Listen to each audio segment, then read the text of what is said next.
A German Shepherd burst into a quiet auto garage with a torn school bag dangling from his jaws. What his owner, a battle-hardened veteran, found inside would shake an entire city. The afternoon sun gleamed on rusted tools and grease-stained floors. Jack Turner looked up from an old pickup truck just in time to see Ranger, his loyal shepherd, panting hard, his harness scratched, his amber eyes burning with urgency. The bag hit the ground at Jack's feet, blood-streaked, child-sized. Inside lay insulin, a crumpled notebook, and a note scrawled with shaking hands. "Help my son." And that was the moment Jack realized his quiet life as a mechanic was over, because fate had just placed a child's life in his hands. Please support us by subscribing to the channel. The midday sun rested gently over a quiet American city, its golden light glinting off rows of modest houses and the occasional chrome fender of cars parked along the street. In the industrial quarter, where the air always smelled faintly of oil and warm steel, stood Turner's Auto Garage, a weathered building with brick walls stained by decades of exhaust. Inside, Jack Turner bent over the hood of an old Ford pickup, his calloused hands steady despite the tremor arthritis had started to bring in his knuckles. Jack Turner, at 45, bore the unmistakable presence of a man who had lived through both war and peace, yet found no true home in either. A former U.S. Army soldier, he carried his history like the faded scars that traced his forearms and the lines etched into his angular face. His dark hair, peppered with gray, was cropped short, a habit he had never broken after military service. A square jaw gave him a look of resilience, but his eyes, hazel, deep-set, and often distant, carried the quiet sorrow of memories he did not often share.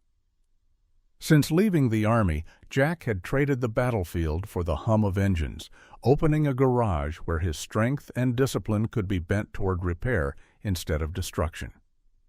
He wore a dark plaid flannel shirt beneath a brown Carhartt jacket, jeans faded at the knees, and heavy leather boots scuffed from years of labor.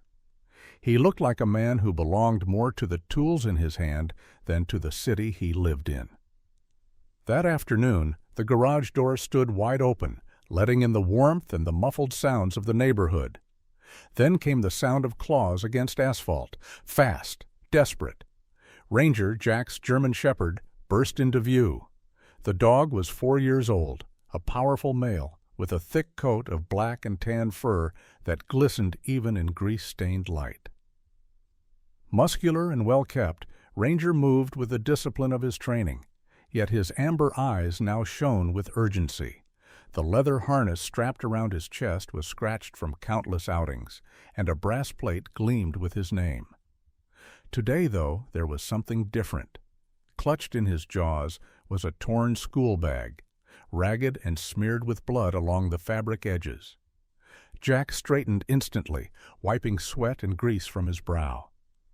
"Ranger?" he muttered, his voice deep, roughened by both years of shouting commands in war zones and long nights of whiskey after returning home.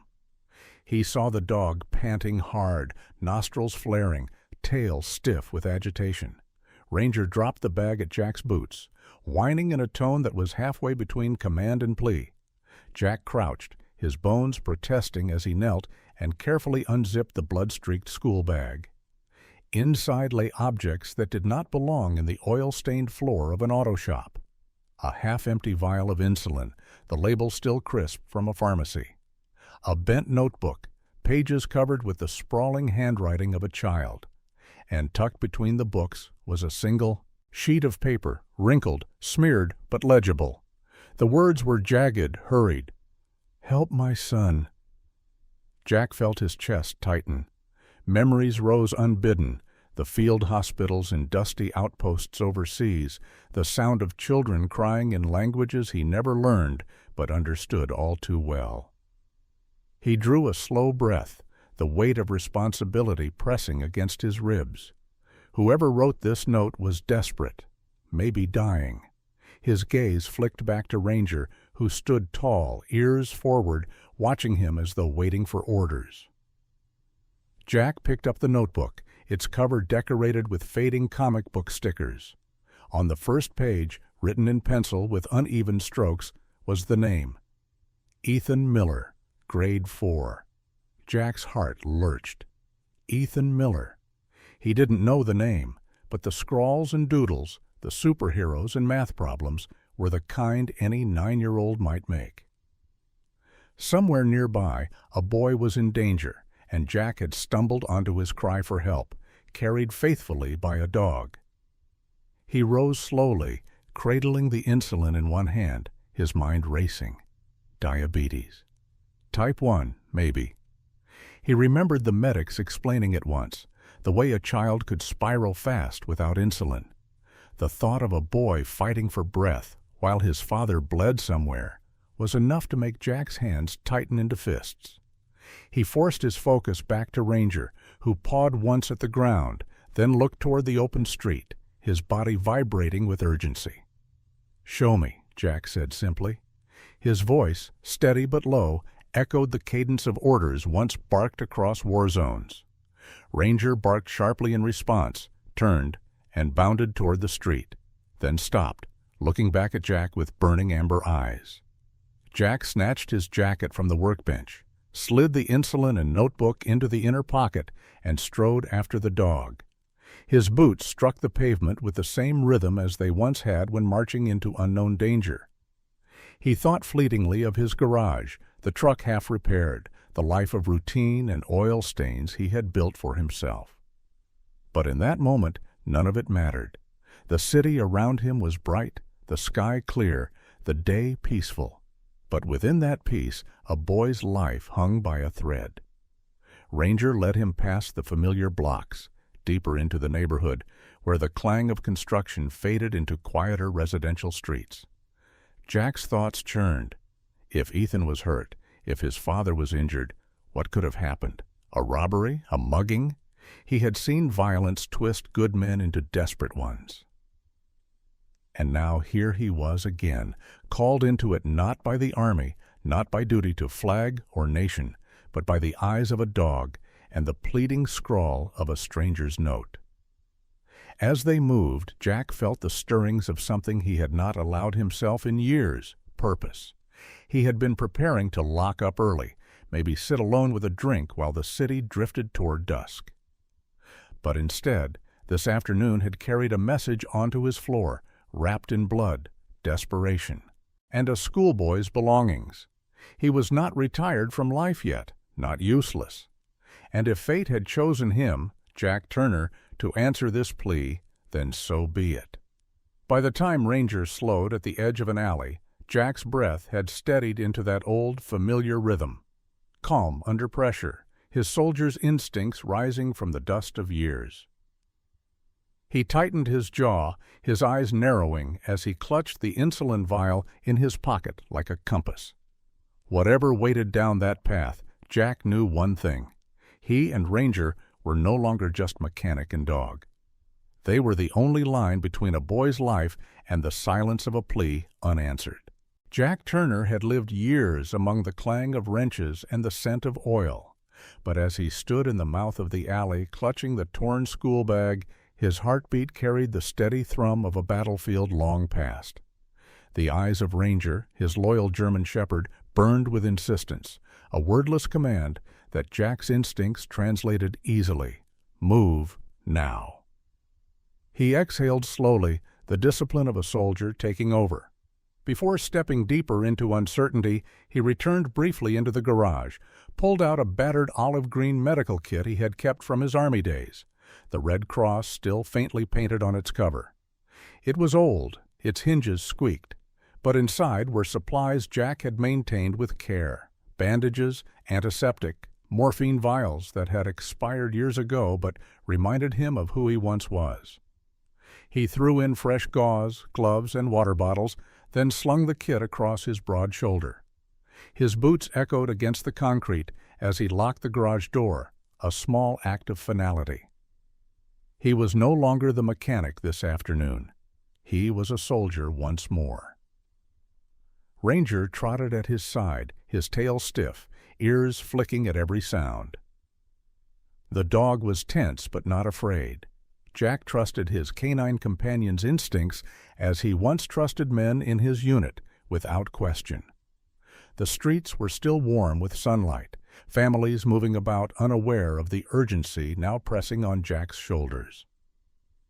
They reached the far end of the alley where the smell of blood mingled faintly with garbage. There, against the wall of a deserted laundromat, lay a man slumped on the ground. Jack's eyes sharpened immediately.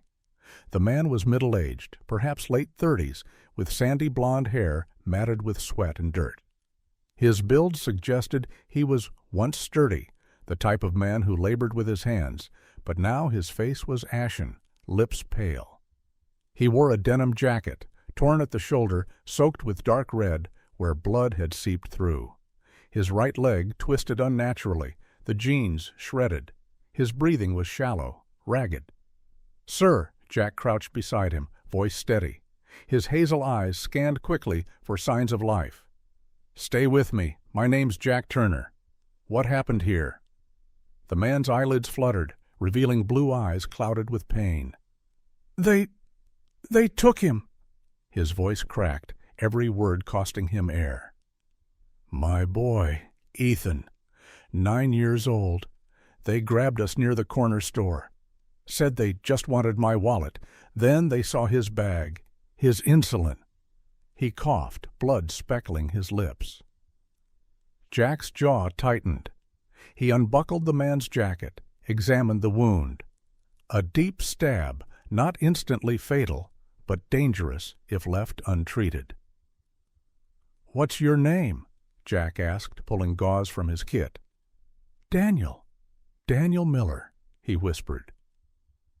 His features were strong despite the pallor, square cheekbones, a rough stubble shadowing his jaw, and hands calloused with honest work. He had the look of a man who once stood tall, but was now crushed by circumstance. "Please, my boy doesn't have long without insulin." Jack cleaned the wound briskly, wrapping it with practiced precision. His hands were steady, every motion guided by memory. He pressed gauze firm against the bleeding shoulder, tied it off. "You'll hold," he muttered. "I've seen worse patched with less." Daniel gritted his teeth, eyes watering. "You don't understand. He needs his dose every few hours. If they keep it from him—" Jack's mind turned cold, efficient. He knew enough about type 1 diabetes to understand the danger. The insulin in the torn bag confirmed it. Ethan was already late for treatment. "Do you know where they took him?" Jack asked. Daniel shook his head weakly. "Dark van, 2 men, tattoos on their arms. One had a snake winding up his neck. They said something about making me pay. Not money. Revenge. I used to work at a construction company. Fired a guy last year for stealing tools. He threatened me." Jack processed quickly. This wasn't random. This was targeted. Men nursing grudges, now twisting their anger against a child. His stomach knotted with anger, but his face stayed composed. Ranger whined, pacing restlessly, nose to the ground as though he still carried the boy's scent. Jack reached to stroke the dog's head, grounding both of them. "Easy, Ranger. We'll find him." Jack turned back to Daniel. "Listen, you're going to be okay. But Ethan needs me moving fast. Can you stay conscious while I get you help?" Daniel's grip shot out, surprisingly strong despite his weakness, clutching Jack's wrist. "Bring him back, please. He's all I have." Jack met his gaze. The plea was raw, cutting through Jack's armor. He gave a short nod. "I'll bring him back." He guided Daniel into a slightly more upright position against the wall, left him with a water bottle, then pulled his phone from his pocket. The signal here flickered weak. He cursed under his breath, then dialed an old contact, a local police sergeant he had served alongside overseas, Mark Delgado. Mark answered on the 3rd ring, his voice gruff but alert. "Turner? Haven't heard from you in months." "No time for nostalgia," Jack said sharply. "I've got a man stabbed, son kidnapped. 9-year-old diabetic. Van, 2 men, tattoos, One snake on the neck. East side, near Pine and 3rd. Send units, but I can't wait. Kid doesn't have long without his meds. There was a pause. Damn it, Jack, don't play hero. You're not enlisted anymore. Never stopped me before. Jack ended the call, his jaw set. He glanced at Daniel once more. The man's eyes were glassy, but determination flickered. Find my boy, Daniel rasped. Jack rose, muscles taut beneath his worn jacket. Ranger stood at attention, tail rigid. Show me, boy, Jack commanded. The shepherd lowered his nose, sniffed the air, then bolted eastward, weaving through the back streets. Jack followed, his stride steady, mind already calculating. 2 men, a van, possibly armed, a child in danger. He had been in worse situations, but the stakes here felt sharper, more personal. As he ran, he thought of Ethan's notebook, the scrawled superheroes, the plea scribbled in desperate ink. He remembered Margaret, his late wife, who had once longed for children he could never give her before illness took her away. The thought of a boy suffering alone in the hands of vengeful men burned inside him like a fuse. The city around him bustled unaware, the sunlight bright on brick walls and glass towers, a cruel contrast to the darkness unfolding in its alleys. Jack Turner, grease-stained mechanic, was gone. In his place stood the soldier again, guided by instinct and by the amber eyes of a dog who never questioned the mission. And somewhere ahead, a boy's life depended on whether they moved fast enough. The streets grew narrower as Jack followed Ranger deeper into the quiet edges of the city. Here the polished storefronts gave way to boarded windows, graffiti curling across brick, and alleys where trash cans overflowed with neglect. Ranger's nose stayed low to the ground, his gait urgent, tail stiff with focus. Jack's boots struck the pavement in heavy rhythm, his breathing steady but alert. He was back in the old rhythm of pursuit, reading signs, trusting instinct, expecting ambushes around every corner. They turned into a narrow passage between 2 aging warehouses, sunlight cutting harsh stripes across the ground.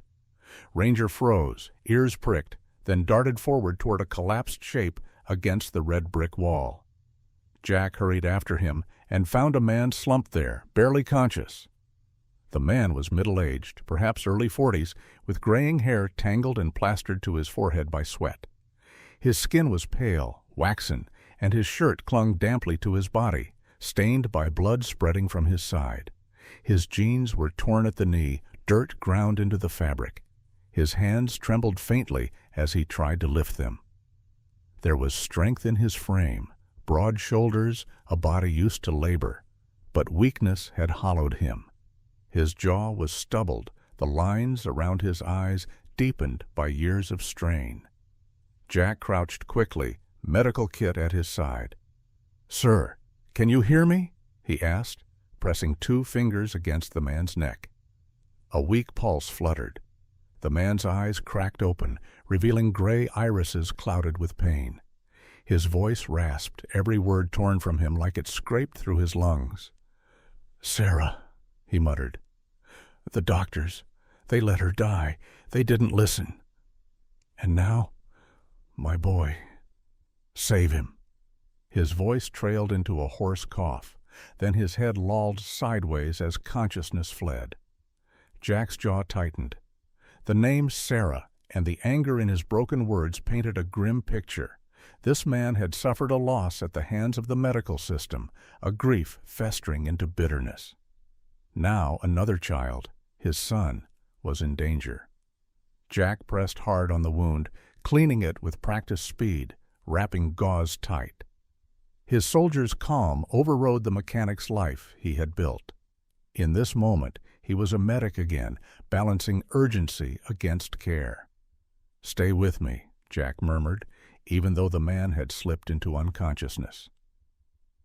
Ranger whined, circling, his amber eyes flicking between Jack and the empty street ahead. The dog was restless, unwilling to linger.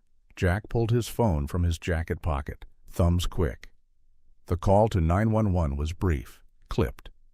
Male, mid-40s, severe stab wound, unconscious. Location, alley between East Warehouse Row and 5th. I've stabilized with gauze, but he's losing blood. Send an ambulance. The operator asked if he could wait. Jack's gaze followed Ranger, already pacing toward the far end of the alley. He thought of Ethan, a boy gasping for insulin, time bleeding away like the blood soaking into this man's shirt. Jack's voice was iron. I can't wait. I'll leave him secure. EMTs need to move fast.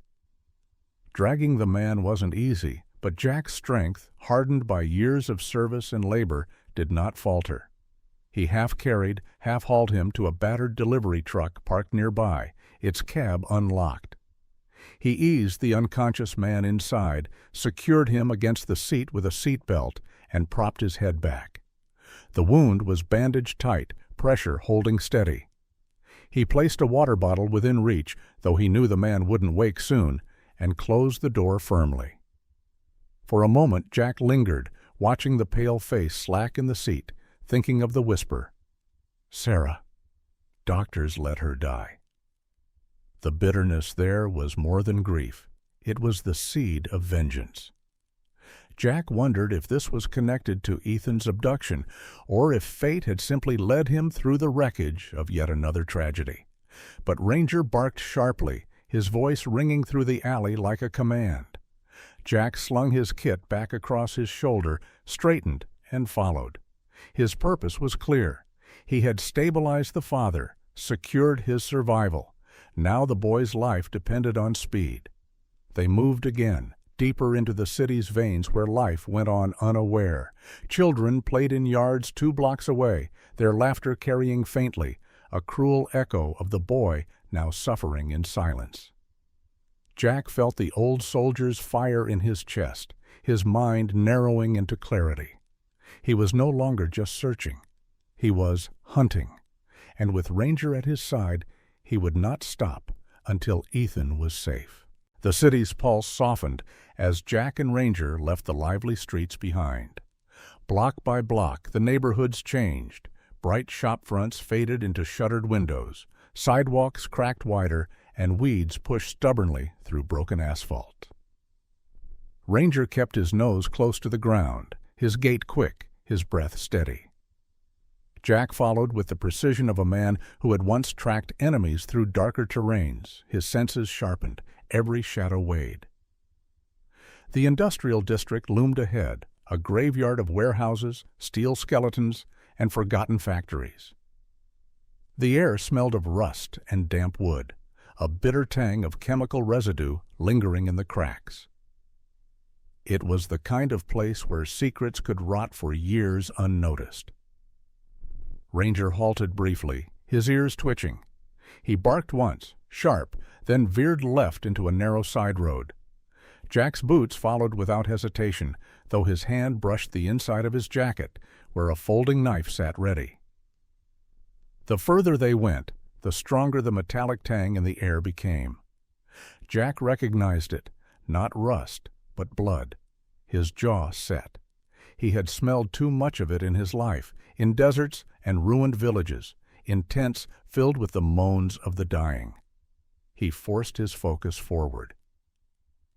They reached the broken chain-link fence surrounding an abandoned lumber workshop. The building was a 2-story husk, roof sagging in places, windows shattered. Faded paint still bore the name Grant & Sons Woodworks, though the letters were chipped and peeling. Ranger froze at the gate, growling low, his hackles raised. Jack crouched, placing a hand gently on the dog's shoulder, whispering, "Easy, boy, we're close." He scanned the ground. Scuff marks in the dust, a partial shoe print pressed deep, larger than a child's. Another lighter, smaller, likely Ethan's. Jack felt the ache in his chest tighten. The boy had been dragged here.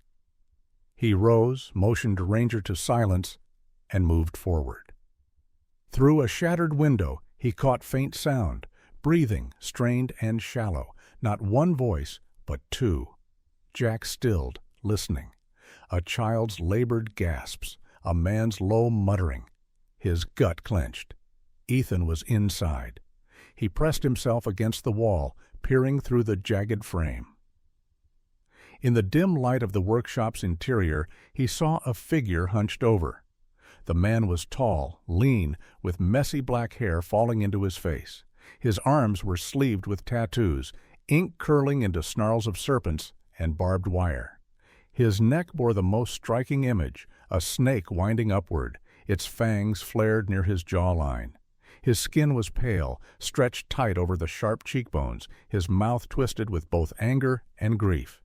He paced the room with nervous energy, muttering under his breath. On the floor nearby, Ethan lay slumped against a chair leg. The boy's blond hair stuck damp to his forehead, his lips cracked. His chest rose and fell too quickly, each breath shallow and urgent. His small frame looked fragile in the shadowed room, his arms trembling faintly, even in stillness. His school shirt was wrinkled, dirt smeared across it. His wide eyes flickered half shut with exhaustion. Jack's fists curled. Every instinct in him demanded he charge in, but years of soldiering urged patience. He studied the man pacing. This was no ordinary thug. His movements were erratic, his mutterings shaped by loss. Then Jack heard a word, spat with venom. Sarah. Pieces locked into place. The dying father's whisper now carried weight. This man had lost a daughter, Sarah, to illness. To neglect he blamed on doctors who ignored him. Now his grief had curdled into hatred, and Ethan was paying the price. Ranger gave a faint growl, his amber eyes locked on the tattooed man. Jack placed a calming hand over his harness. "Not yet," he whispered. He thought quickly. The boy needed insulin. Jack felt the vial pressing against his chest pocket like a reminder of the countdown ticking against them, but he couldn't simply storm inside. A second figure emerged from the shadows near the back of the workshop. Another man, broader, bald, with a heavy beard streaked with gray.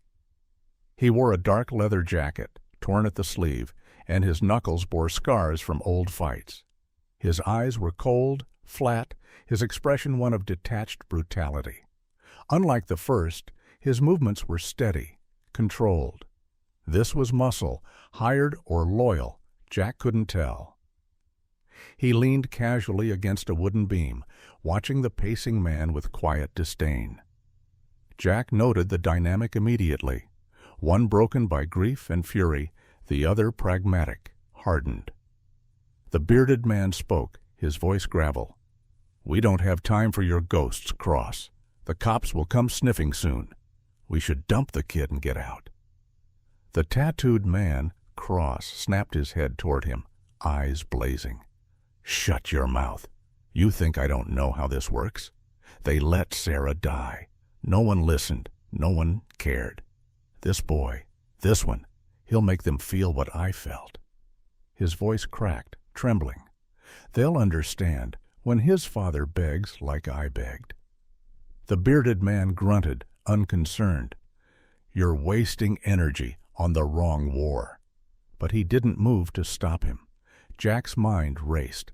The window of opportunity was razor thin. Ethan's breaths were already slowing, his small body curling inward. Time was collapsing. He pulled back from the window, leaning against the rough brick, his chest rising and falling with restrained urgency.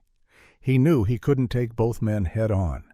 He would need Ranger, and he would need timing, precision, the kind drilled into him during endless missions overseas.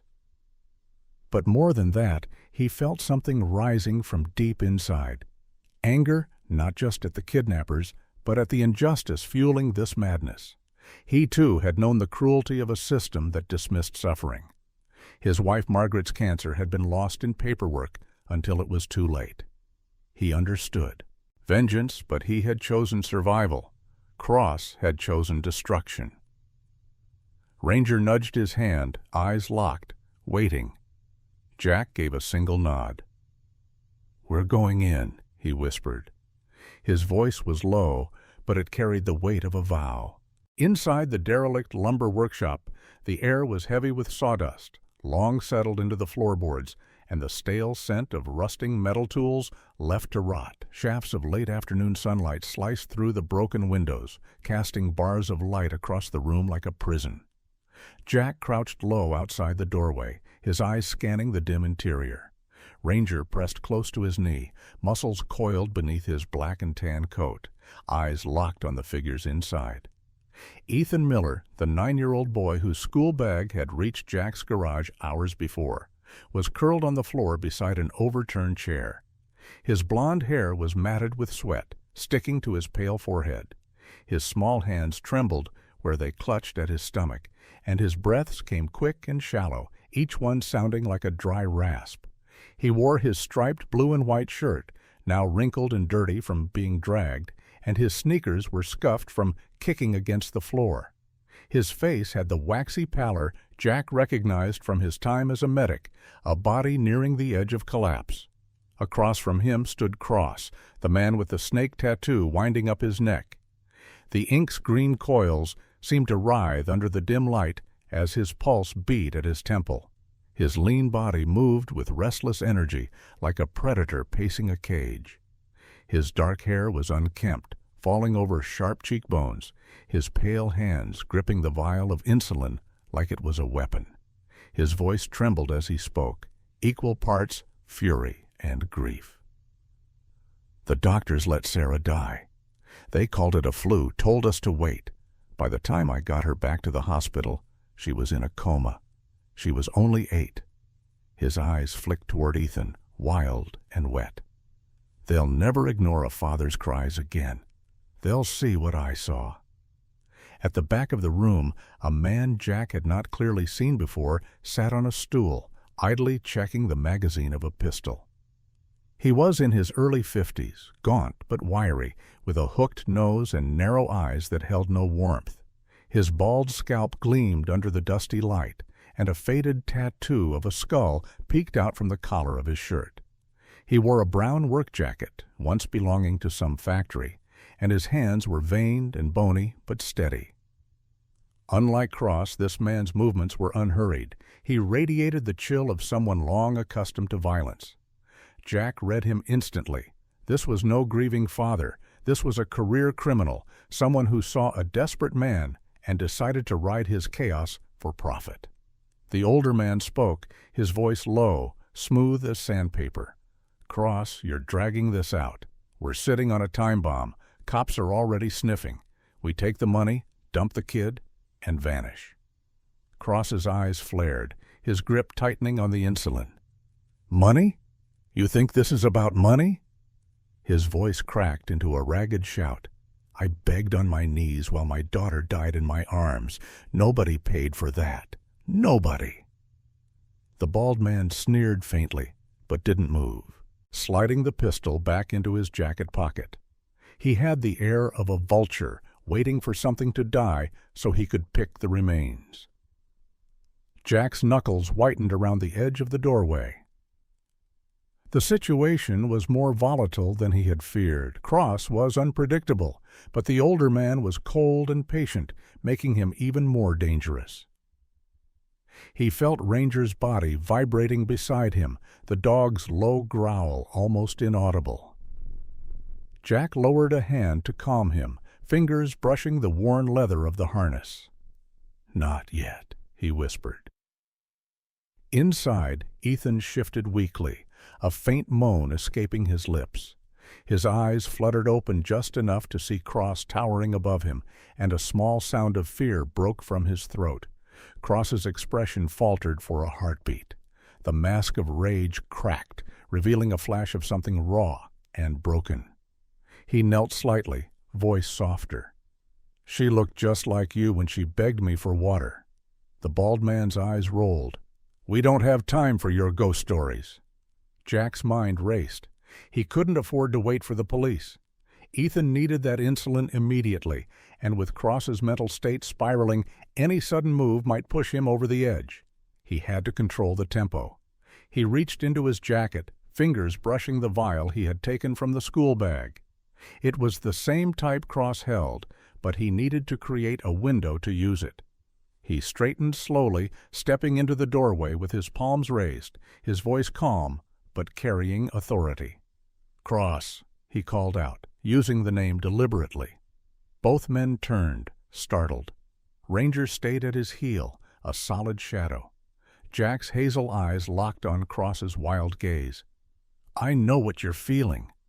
Cross's head snapped toward him, eyes narrowing. "You don't know anything about me." "I know what it's like to beg," Jack said evenly. "I lost my wife to cancer because insurance refused her treatment until it was too late. I know what it's like to hold someone you love and watch them fade because people in charge didn't care. You're right, no one listened." Cross blinked, his hand shaking around the insulin vial.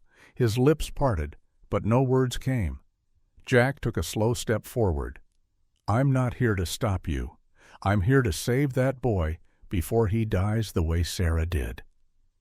The bald man shifted on his stool, eyes narrowing. "This isn't your business, mechanic." Jack's gaze flicked to him briefly, then back to Cross. "It's my business because you made it my business when you dragged a 9-year-old into your pain. Let me give him the shot, Cross. Don't make Sarah's memory a weapon." For a heartbeat, silence filled the workshop. Cross's shoulders trembled. Ethan whimpered softly. Ranger's tail barely twitched, his eyes locked on the two men like a living weapon waiting for a command. Then the bald man's voice sliced through the air. "Enough of this. He's stalling." His hand went into his jacket. Jack's eyes flicked, muscles coiling. The moment of choice had arrived. The silence in the workshop stretched taut, broken only by the shallow, ragged breaths of Ethan on the floor. Jack stood firm in the doorway, his palms still raised, eyes fixed on Cross. The tattooed man's shoulders shook, torn between rage and grief, his grip tightening around the fragile vial of insulin. The bald accomplice shifted impatiently, one hand inside his jacket, the subtle gleam of steel hinting at the pistol hidden there. Ranger's amber eyes never wavered, his body low and trembling with energy, waiting for a signal that Jack hadn't yet given. Jack took a step forward, his voice calm but deliberate. "Cross, listen to me. You're not wrong about what happened to Sarah. They failed her, they failed you. I know that pain. But this boy isn't your enemy. He's not the system. He's a child who will die the same way your daughter did unless you let me help him." Cross's face twisted, his pale features a battlefield of torment. His dark hair fell into his wild eyes as he shouted, "Don't say her name. You don't get to say it like you understand." "I buried my wife because they told us the treatment was too expensive," Jack countered, his voice edged with raw truth. "Do you think I don't know what it's like to beg and be ignored? I'm telling you, I understand more than you think." For a flicker of a moment, Cross hesitated. His grip loosened, his gaze darting between Jack and the small, trembling boy on the floor. Ethan moaned again, his small body curling tighter, his breaths rapid and uneven. The sound pierced the haze of anger in Cross's mind, his expression softening into confusion. It was the opening Ranger had been waiting for. With a sudden, explosive lunge, the German shepherd sprang forward, teeth bared in a flash of white. Cross jerked back, startled, his arm flailing as the insulin vial slipped from his hand. The glass cylinder struck the wooden floor and rolled, spinning toward the far wall. "Damn dog!" the bald man barked, yanking his pistol free. "Oi!" But Ranger was already on Cross, colliding with him and knocking him back against a stack of rotting boards. The snake tattoo twisted grotesquely as Cross fell, his arms scrambling to push the dog away. Jack moved instantly, his boots pounding across the floor. He slid to his knees, snatching the vial of insulin before it could roll out of reach. His heart hammered as he checked the label. Unbroken. His hands moved with automatic precision, pulling the emergency syringe from his medical kit. The world narrowed into tunnel vision, just him and the boy. Ethan's small arm was limp as Jack found a vein, his mind recalling field hospitals under mortar fire, the cries of wounded soldiers who had depended on his hands. He steadied the syringe, pressed the needle home, and delivered the life-saving dose. Ethan jerked, a small convulsion running through his thin frame, then his breathing shifted, still shallow, but less frantic, the sharp rasp easing into steadier rhythm. Jack felt the weight in his chest lift a fraction, but the danger was far from over. A gunshot cracked, deafening in the enclosed space. A splinter of wood burst near Jack's shoulder as the bald man fired. Jack dove, rolling behind a toppled workbench, dragging Ethan's fragile body with him. Ranger snarled, teeth flashing as he kept cross-pinned, the tattooed man's cries of fury mixing with the echo of gunfire. The bald man stepped forward, pistol steady, his gaunt face twisted into a sneer. "You should have stayed in your garage, soldier. This isn't your fight." His voice was steady, cold, the voice of someone who had long ago buried remorse. His narrow eyes tracked Jack's position, patient and calculating.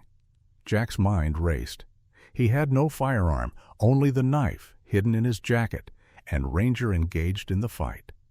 But he had surprise, and he had resolve. He thought of Daniel Miller, bleeding in the truck. He thought of Sarah, a child lost to negligence, and of Margaret, the love he had buried because the system put a price tag on her life. He thought of Ethan, breathing steadier now because he had refused to wait, and he knew there was no turning back. Ranger snapped his jaws, forcing Cross's arm away from Jack's position. Jack seized the distraction, rolling out from cover. He hurled his knife with the precision of years on the field. It struck the bald man's forearm, not deep enough to maim, but sharp enough to knock his aim wide. The pistol clattered to the floor, spinning across the planks. Jack surged forward, slamming his shoulder into the older man. They crashed into a pile of lumber, the boards collapsing around them in a spray of dust. Jack wrestled with him, the man's wiry strength surprising for his age, his fingers clawing for Jack's throat.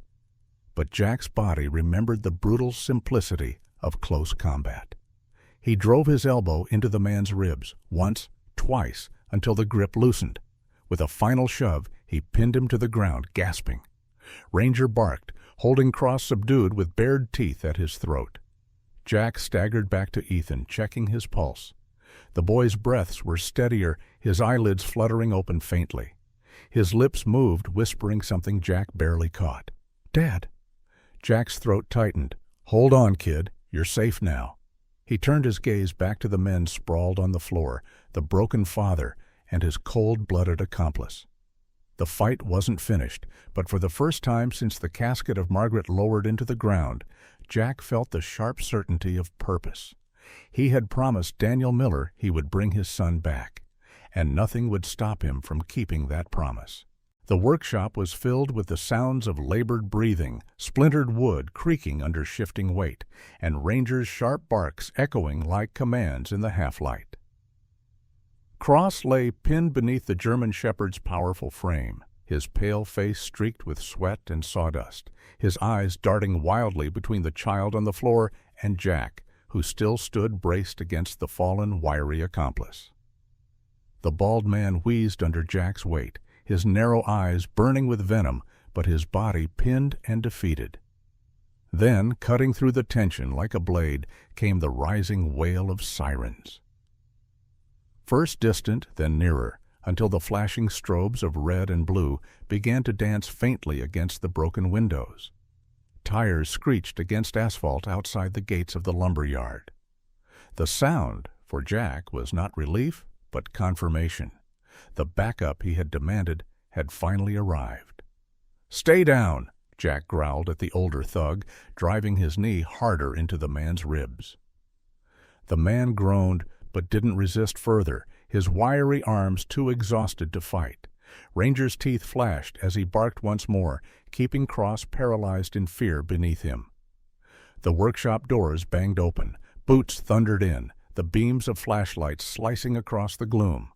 The first to appear was Sergeant Mark Delgado, a stocky man in his early 40s with thick shoulders and a barrel chest that strained his police uniform. His face was round, sun-darkened, but his eyes were sharp, dark, and searching with the precision of a man who had been both soldier and now lawman. A close-trimmed beard framed his mouth, streaked with gray.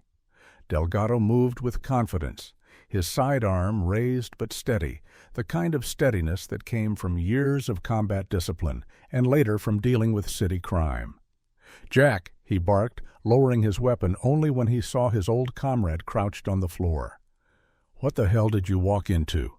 Jack's voice was hoarse but calm. "Two men, one grieving, one a vulture. The boy's here. He needs transport now. His father's wounded, waiting in a truck 2 blocks east."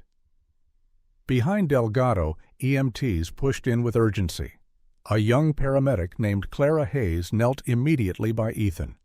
She was in her late 20s, with auburn hair tied in a bun, freckles scattered across her pale face, and eyes that reflected both intelligence and compassion. Her hands moved quickly, checking vitals, placing an oxygen mask gently over Ethan's mouth. "Blood sugar crisis," she muttered to herself, then louder, "Insulin administered already?" Jack nodded, pulling the now empty syringe from his kit. Clara gave him a sharp look of acknowledgement, her voice brisk.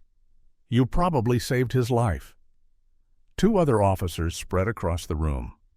One, Officer Grant, was a tall, lean man in his 30s, clean-shaven with sandy blonde hair cropped military short, his jaw sharp as though cut from stone. He moved with the stiff precision of someone who liked order, his every gesture methodical. His partner, Officer Alvarez, was younger, perhaps mid-20s, with olive skin, curly dark hair, and a nervous edge to his movements. Alvarez kept his weapon trained on the bald accomplice, his hand trembling slightly, betraying inexperience. "Cuff them," Delgado ordered. Grant and Alvarez moved in, forcing the bald man's wiry arms behind his back with practiced efficiency. Ranger growled as Cross shifted, but Jack placed a steadying hand on the shepherd's back. "Easy, boy." With a sharp tug, Grant hauled Cross upright, snapping cuffs around his wrists. Cross's face twisted with defiance, but there was no strength left in him. His snake tattoo glistened with sweat, his voice breaking as he spat. "She died, and no one cared. Now you care because of this boy. You're hypocrites, all of you." Delgado's expression hardened, but he said nothing. He simply shoved Cross toward the door where more officers waited. The bald man cursed under his breath, his gray eyes darting hatred at Jack before Alvarez dragged him away. Meanwhile, Clara and her team lifted Ethan gently onto a stretcher, securing the oxygen mask and monitoring his heartbeat. His eyelids fluttered, and when his gaze found Ranger standing tall nearby, a weak smile touched his lips. He lifted one trembling hand and pressed it against the shepherd's fur, as though anchoring himself to the world. "Good boy," Ethan whispered hoarsely, his small voice muffled under the mask. Ranger licked his fingers softly, tail wagging for the first time since the chaos began. Jack's chest tightened, a wave of relief flooding through him. In the boy's fragile smile, he felt the weight of his promise to Daniel lighten. Minutes later, outside in the open air, Jack watched as the ambulance doors closed on both Ethan and his father, Daniel, who had been retrieved from the truck. Daniel was pale but alive, his eyes wet as he mouthed words Jack didn't need to hear. "Thank you."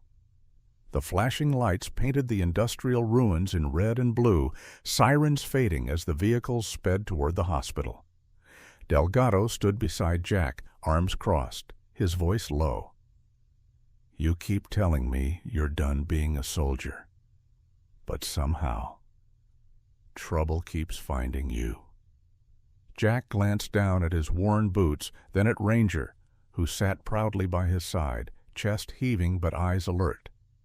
"I didn't go looking for this," he murmured. but when a kid's life is on the line, you don't turn away." Delgado studied him for a long moment, then nodded. "You're still the same man I knew overseas, just with more grease under your nails." A faint smile tugged his lips. "The city needs people like you, even if you don't want to admit it." Jack didn't answer. He stood silently, watching the last ambulance vanish down the street. Around him, the city was returning to its usual rhythm, the hum of traffic, the distant chatter of life. Resuming. Yet he felt a stillness inside, a recognition that in one ordinary day, he and Ranger had written a story extraordinary in its weight. Ranger nudged his hand, demanding a pat. Jack obliged, his fingers sinking into the dog's thick fur. "Come on, boy," he said softly. "Let's go home." The night air was calm, the city's heart steady once more. And in that quiet moment, Jack understood. Peace was never permanent, but sometimes, in fleeting victories, it was enough. Sometimes miracles don't arrive with trumpets or a sky splitting open. Sometimes they come in the shape of a loyal dog, the steady hands of a broken soldier, or the faint whisper of a child clinging to life. On ordinary streets, in forgotten corners of our cities, God still works quietly, weaving hope into the fabric of our days. May this story remind us that no act of courage is ever too small, no prayer ever wasted. Just as Jack and Ranger were in the right place at the right time, so too does God send us into each other's lives as His instruments of grace. Even in our daily struggles, in our homes, our work, our ordinary routines, miracles wait to be seen if we dare to act with love and faith. If this story touched your heart, please share it so others may feel the same light. Leave a comment with your thoughts. We love hearing your voices, your journeys. And don't forget to subscribe so you never miss the next story of courage, redemption, and the unseen hand of God. May the Lord bless you and keep you. May His face shine upon you, and may His peace rest gently on you and all those you love.